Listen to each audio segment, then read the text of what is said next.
Top quality और consistent performance के लिए सिर्फ सिल्वर पंप। टॉप क्वालिटी और कंसिस्टेंट परफॉर्मेंस के लिए सिर्फ सिल्वर पंप, नाम याद रखना। नागपुरातील हिंसाचार प्रकरणात बांगलादेशातील आतंकवादी संघटनांचा हात आहे का हा प्रश्न यासाठी विचारला जातोय कारण की नागपूरच्या सायबर पोलिसांनी आणि एटीएसनी त्या दिशेने तपास सुरू केलेला आहे। नागपुरातील हिंसाचार भडकवण्यासाठी जे 172 व्हिडिओज नागपूरच्या सायबर पोलिसांनी आयडेंटिफाय केलेले आहे त्यामध्ये काही व्हिडिओ जे आहेत ते बांगलादेशातील आयपी ॲड्रेस त्यावर दाखवत आहे। बांगलादेशातील आयपी ॲड्रेस दाखवत असल्यामुळे यामागे बांगलादेशी आतंकवादी संघटना तर नाही ना असा प्रश्न या निमित्ताने उपस्थित होतो आहे। त्या दिशेने तपास जो आहे तो सुरू केलेला आहे।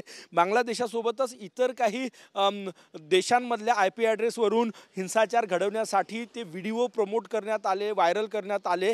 त्यामुळेच आता सायबर पोलिसांनी गुगल आणि यूट्यूबला मेल केलेला आहे, केंद्र सरकारलाही कळवलेलं आहे की अशा प्रकारचे व्हिडिओ जे आहे ते डिलीट करायला पाहिजे आणि यातला आतंकवादी अँगल जो आहे तोही आता सायबर पोलीस आणि एटीएसच्या माध्यमातून तपासला जातो। याची चौकशी जी आहे ती केली जाते, प्रत्येक व्हिडिओची चौकशी केली जाते आहे। त्यामुळे या सगळ्या प्रकरणात देशद्रोहाचा गुन्हासुद्धा आरोपींवर दाखल करण्यात आलेला आहे।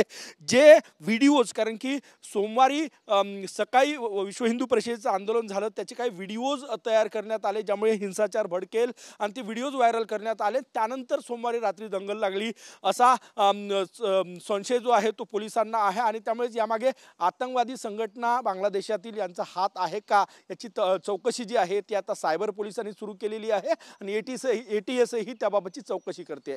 कॅमेरामॅन साईसह गजानन उमाटे, TV9 मराठी, नागपूर।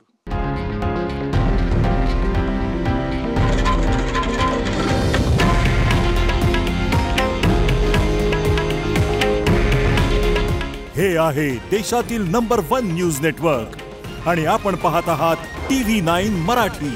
काळजी तुमची, हित महाराष्ट्राचं।